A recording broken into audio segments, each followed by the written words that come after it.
It's Prince Harry, enlightened or crazy delusional. Hello everyone. Today we're talking about Prince Harry's interview therapy session with Dr. Gabor Maté. And oh, do I have a lot to say about this, although in large part this interview was dull, boring, pedantic, self-indulgent, meandering, confusing at times. It was also enlightening to the effect of basically what is going on in Harry's mind. And it really comes across in this interview that he is living in this psychobabble cult where they all speak this internal language, and the psychologist the enlightenment. Isn't it fun to take psychedelics because you have visions? They're not hallucinations, guys, they're visions. And as I watched this more and more, I just both felt sad for Harry and just recognizing that he is exceptionally lost, and that sometimes therapy is really dependent on the therapist you have.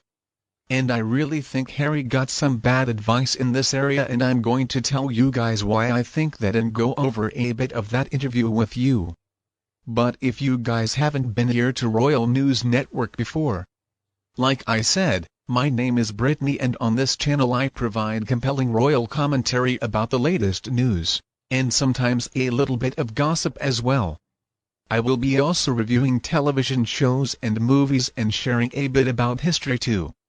So if that's something that is of interest to you, feel free to subscribe out. So started to do some interviews with some real authors. I did one with Valentine Lowe recently and Angel 11, and they were both absolutely, I thought, lovely people to chat with, and the interviews turned out, I thought, really, really fantastic. So if you are interested in that, feel free to check those out. I also have just a couple of things to let you know about as well. One is my fashion channel, which is currently on Haiti, but I just got my official studio space, so hopefully I'll be able to get some more of that stuff soon, because I want to show outfits and things, and I just did not have a good space to do that in, and now I do, and I will show it to you guys once it's all cleaned up. It's been a little bit chaotic today. If you want to see some real chaos, check out my live stream about the 42-minute mark. There's some fun times there because I was at my parents' house and they had 3 dogs and I have my dogs. There are 4 dogs on the live stream, so that was really fun. This is really fun. And in addition, I also have a newsletter, Road Wires. If you want the latest royal news and a little bit of commentary, I have that as well, and I also have a trip that to the UK that when officially has been sold out. If you want to join the witness, you are welcome to do that as well, to be closing here pretty soon. But oh my gosh, guys, this interview, that is an hour and a half of my life. I will never, ever get back, and I'm a little ticked about. It was so, it was so awful. I did not care for Gabriel Maté. I'm sorry if some people are offended by that. I was not a fan of his throughout this whole interview. I thought his answers were me answering, his questions were me answering. He really hardly got to the point, and Harry was just as bad. So imagine listening to 2 people who are trying to out-psycho-babble each other, giving meandering answers about their own internal conflicts. And that we're supposed, it was just like so self-indulgent. I was like, can we please be done with it? Said about, I think in the 45-minute mark, because I had to film it because I was at my parents' house because they didn't get done at time where they were at, and we had trouble with the dots anyways. It was a whole thing. So I ended up recording it in the bathroom because I was the only room that was dark enough, and I lay down on the floor because I just got bored. Unless you were somebody who's truly in that space, I think maybe you would have enjoyed the interview. Other than that, I thought it was utterly useless. We really didn't learn too much more, and there were hardly any questions about Harry's bug. All of a sudden he starts off asking drive-mad questions. It just got super weird. We start talking about the natural versus chemical drugs, and then we started talking about Harry wanted to know, should you prescribe, should you not? And that's not the point of this interview, guys. This is not a therapy session. This is an interview. It should be conducted like an interview. If you weren't going to do it that way, then don't. It was just so bad. It was so incredibly bad. So incredibly incredibly terrible in my humble opinion, but I just wanted to touch on a couple of points. I had a whole thread about this, but I just really wanted to expand some of my thoughts in certain areas, because I have thought about some of what Harry said, and again, none of this was super surprising, but I know some of the things he said his grandmother would just absolutely roll over in her grave if she had heard him say that, and I'm sure she's in heaven and she did hear him say that, and I'm sure she's praying extra hard for him today because she was a deeply devout Christian woman, and I think would break her heart to see how this land of psychobabble delusion that Harry is living in. It's clear, guys, Harry is not living in our plane of reality. He is somewhere in the Matrix. I don't know where it is, but he's not living. If he's in the multiverse somewhere, it's not here. Is not here, and when you watch it, I do feel genuinely sad for him, because I feel like he's gotten a lot of really bad advice, and he's lived his life based on these very poor decisions that people have, I think, encouraged him to make, including Meghan, his therapist, some of his more peripheral friends, Meghan's Hollywood crowd, and I really feel like every time he opens his mouth it's become more and more clear why the royal family distanced themselves from. Because you cannot deal and mess with crazy, and Harry has gotten to this point, I think, where reality and fantasy, he's living in this fantasy delusional world that really has no connection to his family, his life, anything like that. So one of the things that we noticed throughout this interview, and Harry mentioned it a couple times, and you'll notice that I didn't insert clips here because I just don't know if they'll come out after anybody legally for doing that, because they made a very clear effort. You're not supposed to record. I recorded, but I did it for my own validity and just so I can go back and watch it again, and so I won't publicly reveal it. But I will go with what I remember, and I should have watched it again, but guys, quite honestly, again, that was an hour and 30 minutes of my life. I will not get back, and I really don't want to slog through that again. It was just really helpful. So I'm going after my initial impressions, kind of what I wrote on Twitter, what I remembered. And so you guys will have to forgive me if I say anything that's perhaps somewhat inaccurate. That's not intentional. That is just because I'm going off of what I heard in that moment, so I just want to put that caveat here, and these are also all my opinions and personal perspectives on what Harry said. So again, take that as you will. One of the things that we noticed, and I think Harry has done this time and time again, is that Harry has created a fantasy Diana. He has a Diana in his mind that is an amalgamation of who he thinks she is. And so she is. She confirms everything for him. She would lead the same life he is, so he is trying to basically create his life and what he thought she would want, and I understand that to a certain extent. I don't think the problem is that he's not basing this life vision off of who Diana actually was when it comes to actually mental health struggles. Diana had a lot of those, she really did, and when it comes to childhood trauma, which we'll get into the trauma stuff, Diana had a lot of that, and so she definitely brought a lot of that into her marriage and brought and pushed a lot of that onto her children, which Harry doesn't even acknowledge really. It's all about the distance of the royal family and how they're cold and stuff. That's what Harry focused on rather than Diana, who also came in with a ton of baggage mental health issues. She had, believe me, she was depressed. She might have had something like bipolar or something like that, and that's not to disparage her in any way. We all have things we struggle with. But I feel like Harry has an enormous blind spot, and lacking to recognize his own mother's issues that were not just caused by the royal palace, they were caused sometimes by Diana herself, by her own life situation, her own genetic makeup, her own upbringing, all of that factored in. So Harry is very much one side. The monarchy is all bad. Diana is all good. In addition, he just seems to continue to believe that Diana would be so interested in welcoming and gracious into this life he's leading now. Diana also had a lot of interest in spiritualism, and I think maybe she did tarot or something. I can't quite remember. She had psychic readings, so she was more into that stuff, and Harry's gone along with a lot of that stuff as well, because you just really do feel there's a lot of spiritual and manifesting your own destiny going on within Harry right now, which is not what his upbringing should have told him, because he was brought up in the Church of England, which would be, I know in certain pockets it's not this way, but in the tradition of the Church, Harry is very much against what they teach. And so in that instance, I almost feel like it's even better for Charles to separate Harry from the line of succession, just because if something catastrophic did happen, Harry has no basis or understanding in the Church at all at this point. And so maybe he does, maybe he'll get back to it.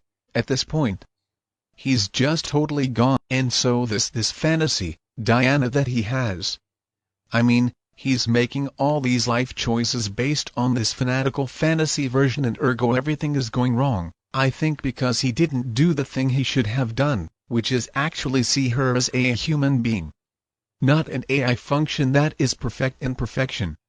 William did the hard work. William actually went back and looked at his mother as who she actually was, and not who he wanted her to be. William, I think, did the really hard thing, which is understanding your mother and then deciding to make conscious efforts that go with what she did and what she believed and what she wanted, and understanding her fault and going in the opposite direction. That's why I think William and his children will be far better off than the Sussex kids ever will, by any stretch of the imagination, because I think William understood. William saw all the pain. He saw all the conflict. He saw all the challenges in his parents' marriage, and he decided to make a marriage that was totally different from that. Him and his wife are the same age. They're 6 months apart. They have very similar interests. They're very competitive. And so, the good foundation of a good relationship is oftentimes things in common, because at the end of the day, if you're in a marriage, you need to have things in common. I have no clue what Harry and Meghan have in common besides their philanthropic endeavors and apparently meditating. What else do they have in common? I have no idea, because I feel like, based on what we've known about Harry for pretty much his whole life, he has given up every single thing he enjoyed doing in order to please Meghan. He's living Meghan's life, not his own. He finally got his own thing, which was polo back, and I'm like, oh, thank goodness he actually is doing something he used to do, and not all these other things that he did not used to do. So that is one of the first things that you notice, is just this continual belief that he is basically finishing what Diana started, and that he is really the culmination of who Diana wanted her son to be, not William but Harry. And when it comes to his actual blood royal family, which he's been raised with most of his life, and it actually is interesting to think about too, is that Charles Spencer wanted the boys brought up within the Spencer clan, really, in a lot of ways, and that didn't happen. They were in the Windsors. And so what you find as well is that Harry very much equates his family upbringing only himself, even though he says he had a wonderful childhood and he had a very loving and different childhood than most of the other worlds because of the way his mother raised him. But that Charles and the Queen were both cold parents, and, by extension, the Queen Mother, you could say too, because he matches the fact that, well, when the Queen came back and Charles went out to greet her, she shook his hand. I mean, this was the 50s, and you got to understand too, Harry again, he equates everything to, I feel like, a zero-sum game. So the Queen didn't shook Charles's hand instead of giving him a hug, therefore she is a bad and cold mother. That's the thing, you see. However, you have to understand the context of the situation. Harry never, I feel like, appreciate the context whatsoever. It was the 50s, she was a new queen. She had the pressure of being a woman in a male-dominated role, and she had just come in after basically her father died suddenly quite young. We have the shadow of Edward's abdication, and so there's a lot of things going on. So the Queen always had to, especially in our initial years, project this image of power, stability, and basically this gravitas and this majesty that you meant that she didn't go and hug her son, that she decided it was better in that moment because the way she needs to present herself to shake his hand. Is that mean she didn't love him? No, of course not. That doesn't mean that. That doesn't mean she didn't give him affection behind closed doors. That didn't mean that her relationship was distant. I think it was kinda, but when you look at how she died in the presence of Princess, and Charles was on the way. I think he barely missed her, and I felt like Charles and the Queen really got close in their last years of their life or last years of her life, and there's things where people go through seasons of life. So it's not necessarily yes, your relationship wasn't best, perhaps growing up in certain things. But the end of the day, towards the end of your life, you guys did come to an accord. You did come to an understanding. There's a maturity that comes with understanding. Sometimes the frailties of our parents, because we all fail. We are all frail in some way. We all have issues that we have to deal with. So looking at the Queen, I feel like Harry just dismissed her raising and then extended it on well. Charles was cold too. He just patted my shoulder, it was so shocking because he actually showed me physical affection. Well, some people actually are not very physically affectionate. I'm not probably a person that's particularly very physically affectionate even from a baby. Like my mom said, that she was hoping to rock me to sleep, and I was just like, put me in the crib myself to sleep, and so she missed out a little bit, but my sister happened to be very much more. She really wanted to be rocked and held, and I was just very independent. So some people I think are not very physically affectionate, and they show their affection in other ways. You know, there's that The 5 Love Languages book. Has Harry ever read that? Does he maybe think that his father showed his love in other ways because perhaps in some aspects he couldn't do it? But again, the maturity comes with knowing that, hey, my parents struggled in this area, but they love me in different ways, because that's the beauty of life, is trying to understand each other. But Harry wants everybody to meet him on his level. Everybody needs to give him the affection he demands on his level in his way, and not everybody can do that, and not everybody is comfortable with that. And again, it comes back to this maturity thing. He needs to have some level of maturity here, but Harry is very much now, I think, regressed into his 12-year-old self, but is masking it with all the psychobabble he has been given from whoever is his therapist. And when it comes to the trauma supposedly of your upbringing, Harry and Meghan, apparently they're going to avoid all that. They're going to avoid all of it because they're children, they're aware of their traumas, and because they are aware of their traumas, they're not going to pass any of those on to their children.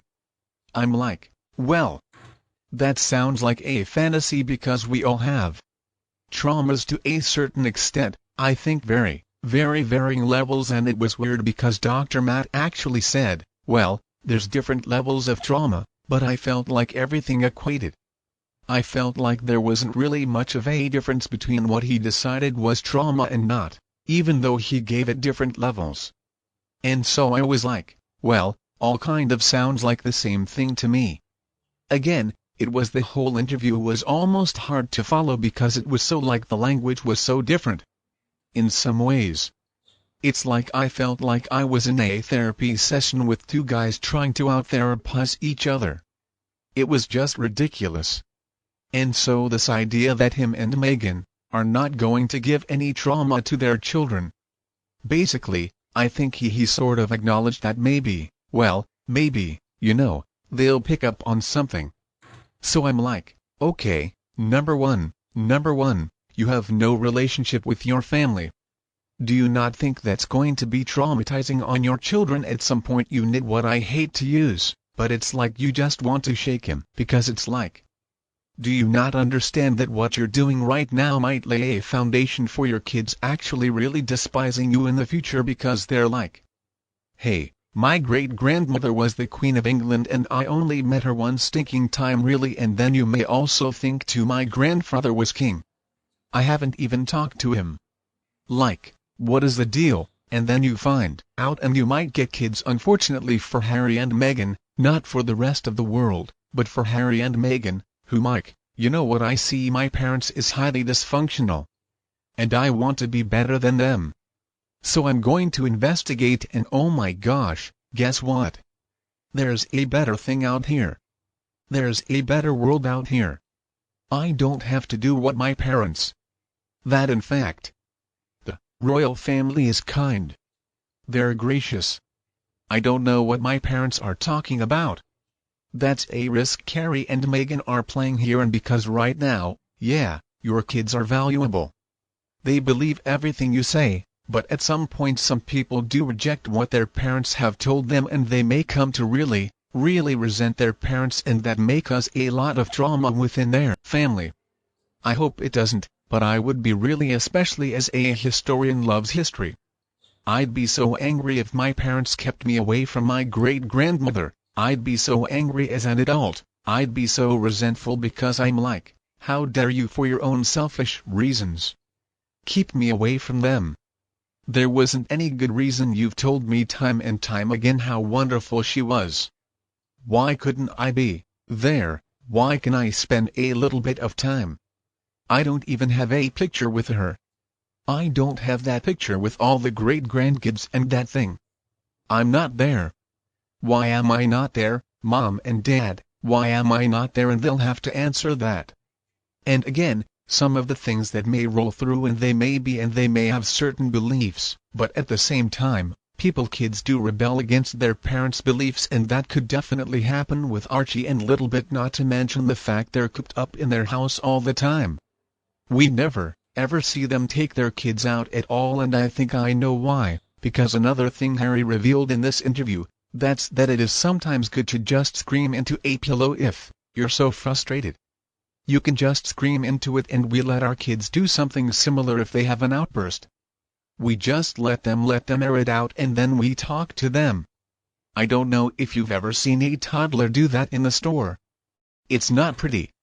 Is it really not pretty? And you know why that happens is because you're not disciplining your kids, that you're trying to talk through to them instead of going, okay, I'm not doing this. So my mom, when she raised us, my sister, her thing was, you never, if we're in a store and we start throwing a temper tantrum, she would spank us in the car and bring us back in the store. Do you know why? Because we did not rule her household, she did. And she made that a lesson abundantly clear, and as kids you grew too deeply. I deeply respect my mom because she did not let us be disrespectful. She did not let us be breath.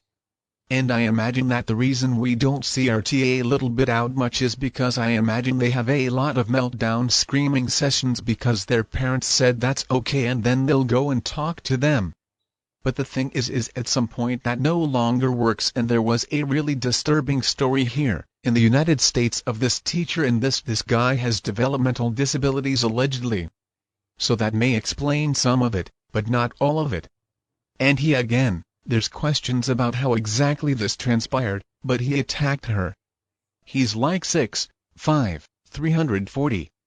He threw her across the room and she got knocked unconscious, and then he started wailing on her. Well, you just gotta think both. He's having an outburst. He's letting it air. And so are we just supposed to talk to him?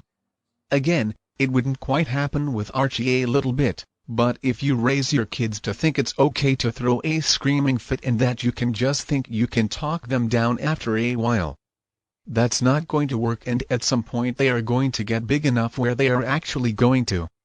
It's going to be a real issue, and we did see, I think, Catherine, her kids are remarkably well behaved, and you know why that is. She disciplines them.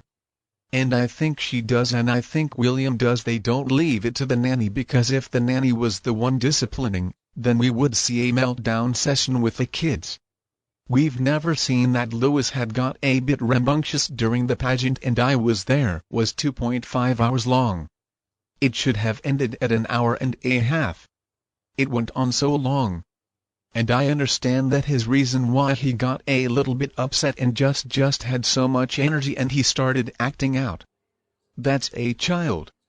You can't contain it all the time. But the reason why the wheels as kids are so well behaved, the vast majority of the time, is because their mother disciplines them. She doesn't let them be in charge. They know she's in charge, that she's a mama, So I imagine the reason we don't see Archie a little bit much is because I think they have screaming meltdown tantrums quite a bit because again, their parents say, well, hey, that's fine. Let it out. Let it out. We'll talk you down, and at some point that's probably not going to work as well anymore, but I think it's an interesting thing to consider. Maybe they're having meltdown screaming sessions and that's why they're cooped up most of the time in their Montecito home. Harry made a comment at some point that he's found his authentic self, guys. He's found the real Harry, and that the Harry we saw before, you know, that the nice one, the jovial one, the warm one, that was just a mirage. The real Harry is bitter, spiteful, resentful. So many different things, and we're not supposed to notice that he's actually seemingly comes out worse in his self-reflection than better, because self-reflection should mean that you cannot looking well better. No. I think he comes out so worse. And then the question is, so what was real and what was fake before? Because what was interesting is that Rebel Wilson recently said that Prince Harry, she met him at the polo event and she said last year, and she said that he was very warm and friendly, whereas Meghan was not. And so I do think Harry is very warm and engaging. Everybody has said that. The question is where does that end, and where does this narcissistic, self-indulgent, whiny, man-child, spiteful, vengeful, jealous being exist too? Because for a while we just got the jovial, nice fun Harry, he's a lad type thing, and now we got this kind of awful troll version of Harry, so I don't know which one is a real one, but apparently when it was fake, it's hard to tell. But again, I feel like because of this treatment, whatever he is getting is just making him worse, not better, and a huge part of this treatment is we're living and focusing on your trauma. The obsession with your supposed childhood trauma, so ridiculous. All I heard was trauma, trauma, trauma, trauma, and Dr. OK, so he told this story and I did look in a little bit of background. So his first trauma, and he mentioned this twice because not only was this self-indulgent on Harry's part, Dr. Maté also self-indulged quite a bit. So when Dr. Maté was a baby, little anybody baby, his mother was living in Hungary, her parents had been shipped off to Auschwitz and had died, her sister was missing and I think might be still missing, and her husband was in a labor camp, and she made the decision for a couple weeks to give her son to another family who I will say it sounds like maybe had abused him. Give him to the different family to keep so he would be. And he calls this his first trauma. And he seems to be still very resentful about this, that she did this terrible thing, and you just think about it and go, well, what did you want her to do doing that might have saved your life? Shouldn't you be a little thankful about that? But you seem to see that he is consumed by this, that she didn't think he was good enough, that she didn't want to protect him. It's like, no, she loved you enough to give you to strangers in the vain hope that that might mean you survived while she dies. I just can't think of something more ugly than that as a child, is to be that resentful for your parents and what they did in that time. That was not an easy time. There was I don't know if it was a book, and I'm still so mad. I don't remember exactly what it was, because the scenario in my mind was like, oh my gosh, this is an absolute scenario. I don't know what I will do. This is actually a God-level question. I feel like I would ask God this: what do you think, God? I really want your video because I have no clue what I will do in this situation, so I don't know if this was true or just a scenario. Is that there's a group of Jews behind a wall. The Gestapo are raiding this home and the baby starts to cry. There's a baby there. The baby starts to cry in the wall. What do you do? Do you hold the baby in and risk smothering and killing the baby, or do you let the baby cry and let everybody else be discovered? Either way, somebody might die. There's no end to that scenario, and people face those kind of things all the time. You minimize the death, or do you, in order to protect life, potentially risk more deaths? I mean, there's just no good answer to that. There's no good answer to that, and people had to make grave decisions, and I feel like what Dr. Matt and now Harry has adopted is this idea that there's this trauma and you need to focus on this and you need to unpack it. But you need to, like, again, keep looking and looking and looking at it. And not saying, being the adult and saying, hey, I understand as a child, he may have thought his mother abandoned him. His mother may have didn't think he was good enough or something to that effect. But as an adult he should know what his mother did was the only thing she can do. It was the only thing she could think of to do in the time that her parents had died. She was desperately alone, didn't know what to do, was risking death, knew that the Nazis could come down on her at any time. Her sister, maybe it was his aunt, so it was probably her sister. I'm not sure though, was missing. Her husband was in a camp, he could die. What was she supposed to do? And Harry's very much the same way, he's focusing so much on his childhood trauma that you don't get the sense from either of them. What the word I thought I didn't really hear much of it all was forgiveness, because I feel like the people who can best move forward are the ones who are able to forgive. They don't forget, forgive and process and move forward. Harry and Matt are basically stuck in their childhood selves. Now you're stuck in your childhood selves. You're stuck in this idea that you're resentful, that you're trying to save you the only way she knew how, in a desperate no-win scenario that had no good option for her. And then you have Harry, who thinks about his mother and the traumatic life she lived and sees everything that happened to her as a result of the palace machine and her own machinations, her own bad decisions at times, and also what she brought into the relationship which she brought in. So Harry so much focuses on the trauma of his mother and his loss and her loss that he can't see a way forward. Dr. Maté is the same way. I feel like he focuses, because he mentioned this story twice and I didn't remember him saying, hey, you know, my mother made this decision. But I understand it now. I understand it now. I'm an adult and I appreciate it. No, it's this grave wound on his childhood when he was like a year old. Does anybody remember something from when they were a year old? I remember something from when I was like 2.5. I remember when we got our first dog as a family. I do remember that, because remember this little thing in the car going, I don't know what this is, even though I always like to. I had this thought faintly, what are we doing? That was my general thought process, but I know it was just the memory of a challenge, very brief, and I know because the trauma of the situation, yes, but it's like you also get the sense too. I was reading something else about him in this situation and he's like, well, my mother was depressed and she was bringing that onto me and I wouldn't stop crying, and I was like, but, yeah, you think she was depressed and angry? She was living in the Nazi regime during World War II. What did you? Because I think what they're missing through all this trauma refashioning all the time is that, you know, the people who survive and are deeply successful are those who decide, yes, I went through hardship, but I'm not gonna let it keep me down. I'm going to not only survive, I'm going to thrive. I'm going to show the Nazi regime that they didn't break us. We actually are stronger, or I won't let my mother's death break me. I'm going to come out stronger. I'm never going to forget her. I'm going to move on in a healthy way, and I feel like that's what William's done. William's gone through and he saw a lot more of his parents' caustic marriage than Harry ever did. William shielded Harry, I think, a lot from it, because that's what big brothers do.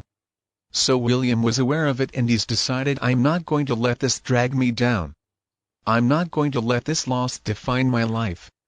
I'm going to let it be a huge part of my life and how my makeup is, but I'm going to say, to a certain extent, that is in the past and I'm moving forward, because if you're looking back so much, you're stuck there. That's why I feel like here he is. He's stuck as his 12-year-old self now, and I think that's perhaps what Meghan wants. Is this very sheltered, naive, uninspired Harry? I don't know. It was just so weird. That's like, why would she want this delusional man-child except for the fact that he can make her money? Because it's like looking at it. You're a strong woman, and you want this pathetic man. He's pathetic at this point. He's not attractive in the slightest. Who wants to marry this deeply damaged guy who just continues to seemingly damage himself all the time? I just don't understand it. So I feel like again, I have huge admiration for William, and people can take the trauma of their early life and see the lessons and move on here. He just sees the trauma, and Dr. Matt is the same way. All he sees is a trauma of the situation and not his mother seek love. I feel like it really sets the impression you got listening to the interview. Harry is also under the rather delusional belief at this point that all this therapy has been helpful to. I strongly disagree, Harry. I think this has been massively set you back, and the prize, this whole interview, was probably the worst advertisement for therapy I have ever seen, because it didn't seem like anybody was actually making their life better through it. It sounded like a cold. It's like once you get it, it's so great. You learn all the stuff and you learn about yourself and you can move forward. Isn't it awesome? And like, sure. I guess because it just sounded like you just end up being this person that sees everything through the vein of therapy. They do this because of this childhood trauma. Oh, isn't that so terrible? And just with it just is very hard. I guess I'm feeling like to describe. But it's just everything was in the veil of therapy, everything in his life, so everything he obsesses about his therapy to an extent, and I mean, he's paid to do that now. He works with BetterHelp. But I don't think his therapist has been particularly helpful to him. And then my last point is by how awful this therapist. I think whoever this was to him, but it's just I don't think any of this makes him look particularly good. I feel like this makes him look terribly bad in the long run, and here he starts talking about as well. I think it was the 5 ways to deal with trauma or something that Dr. Matt said. Well, you have 5 ways you're dealing with your trauma, and one of them was meditation. And so go ahead and see what here you make and think meditation is. Remember that what is transpiring and what being creative is an illusion when you try to prove that you're good and that you're not the person they say you are. You are taking the bait and seeking the beast.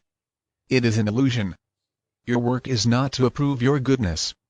You know who you are, both of you. And when I be ready and open the... I'm sorry, that was the most pathetic thing I'd ever seen.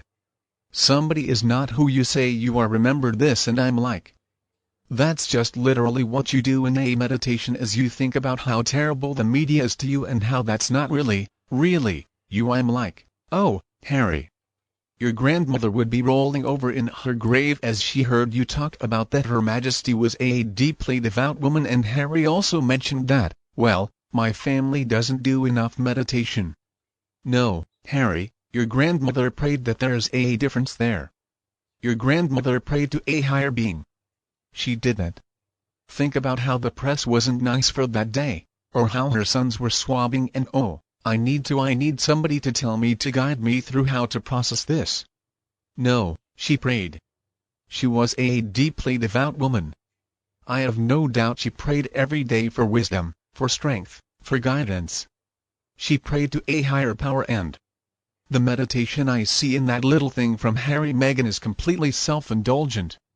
It's the silly, I think, and, granted, if that's your thing, hey, I'm not here to disparage what you believe. But looking at the Queen, looking at the life she led, I have no doubt that she prayed fervently. She prayed a lot. She prayed through hard times. She had a difficult life. In some ways she lost her father very young. She was thrust into a massive role with dynastic implications after a tumultuous 20 years in the monarchy where many thought it might fail. She had struggles. She was a young mother. And she didn't need a meditation, a meditative trance about it. No, she went to her Bible. She probably found the Bible verse and she prayed about it, and I have no doubt she prayed for Harry, and she prayed for Meghan, and she prayed for Archie, and she prayed for Lily Bed. She went to a church service every Sunday, until the end of her life, pretty much. So this woman was deeply devout, and she would just the idea that Harry's, like somebody told Meghan, Harry said that if you're struggling to meditate, you're not meditating enough, or if you're struggling, you're not meditating enough. And Harry's like, oh, that's so good. It's like, no, especially if somebody who may in the case is something very traumatic happening. Maybe head of the Church of England. You better not come up there in your perhaps coronation and go let us meditate on ourselves and how this diamond is not sparkling enough. No, there's prayer involved. Charles is a deeply religious man now. I would say perhaps he's more interested. He's more of a universalist in his faith, I think, to a certain extent. I'm not quite sure about William. He's never been very public about his faith really, but Charles, I believe, definitely believes in a higher power. He definitely believes in God, and again, Harry's meditative. It's just so new, so silly. And again, that's my opinion. I'm sorry if I offend anyone, but that is it.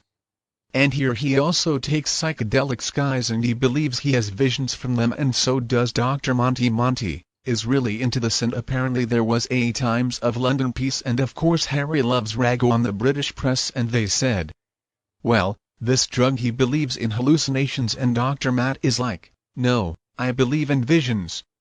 Like, yeah, the schizophrenic down the street thinks the same thing. No, they're hallucinations. You're taking a hallucinogenic. It distorts your sense of reality. It's a hallucination. And if Harry takes an hallucinogenic and sees his mother telling him it's okay to be happy, that's not a vision, that's hallucination. That's a self-indulgent hallucination of what you think your mother wants to tell you. It's not really shit, and so they're calling this a vision when it's really a hallucination. Which I think is really dangerous, because the schizophrenic deals a lot with delusions and with hallucinations.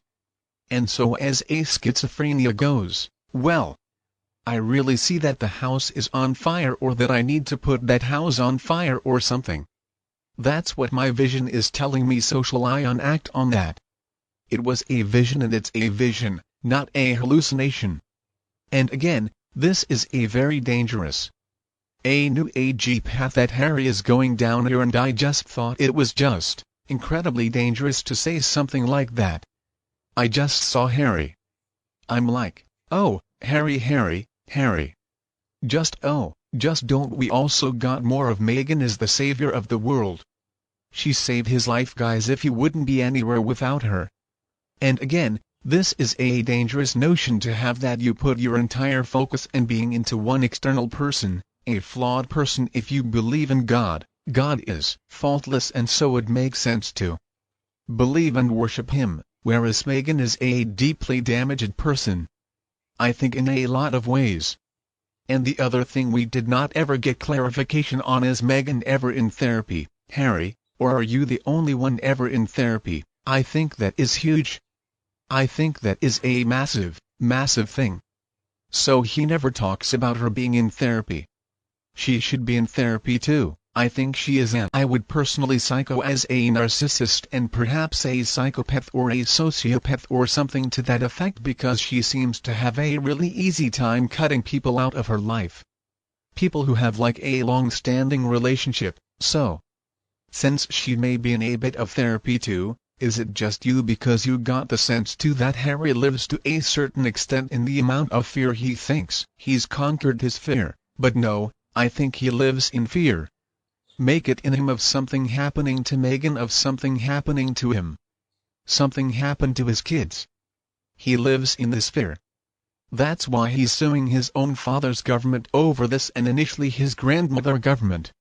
He wants security because he lives in this fear that he is a bigger target than the rest of his entire family. Again, just the delusional and paranoia here. That's huge. Alright. And one last thing, and to me, this encapsulated why therapy, it's all dependent on your therapist, how you move forward. How good your therapy is all based on your therapist, because Harry started going down this route, and I think it was Meghan pushed it. She probably found the therapist. She probably said this is the best person, and Harry, he worships her, so he went down, and as they're getting into this, and especially this focus on trauma, I think this regression to 12-year-old Harry and everything, at some point he started talking all these therapist jargon things, these psychobabble things, and he's telling his family some of this stuff and they're like, yeah, I'm not sure about that. And he's mentioned this to his therapist, and his therapist apparently told him, well, it's okay to cut them out. It's okay to cut them out. They don't see the new you, so go ahead and just leave them. That's fine. That's not a good therapist. Your therapist should not tell you that if you are quote-unquote changing and they're confused by it, they're concerned by it. They should not tell you to just cut them out. To me, that's deeply, deeply concerning, because a therapist again should be helping you find forgiveness, find reconciliation, move forward. But if you're going in this direction and your family, that's always been loving now. I understand there are certain situations where yes, you need to cut off family members or perhaps even really good friends, and the couple reasons for that is number 1, a long period of abuse that it's best to completely separate for friends. Sometimes if you are an alcoholic and some of your best friends are also alcoholics, well, you're more likely to drink if you go back to them. That's what they say too about crime, is that people who have been in prison, they go back and they spend time with the people who got them in trouble in the first place, sometimes, or they get into deeper trouble because of their connections within the prison system and stuff, and so that they're more likely to get in trouble. So it's best to separate. There are situations where separation is okay. From everything we've seen, the royal family is loving. They're close. I think especially the younger generation, they're in a really good place. There's no reason why Harry should have separated himself from his entire family, and why his therapist told him that. That isolationist tactic is deeply disturbing to me. It just seems more like a cult. It's like a cult. Well, if they don't see the new you, if they don't see this new vision, it's okay to cut them out. But the therapist only sees what Harry tells them. And the monarchy, the royal family, they know Harry. Since his birth they would know the real him. You get the sense that here he has, and his mind blossomed, and he's too good for them. He's better than them, and it's like, no, you're not.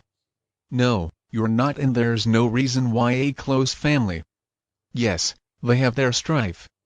They have their struggles, but Catherine Williams, Zara Phillips and Mike Tyndall, and you have Peter Phillips and his ex-wife, Autumn. All those, I think, couples were fairly close, and I think they've spent a lot of time together.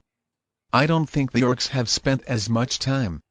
They're a little bit younger, but you've seen them all hang out generally well together, and I think Catherine, William and the Yorks don't generally get along, but Catherine, William get along with the New York, get along with Maya Gonzalez. So I feel like there is a family atmosphere, and that here is therapist told him,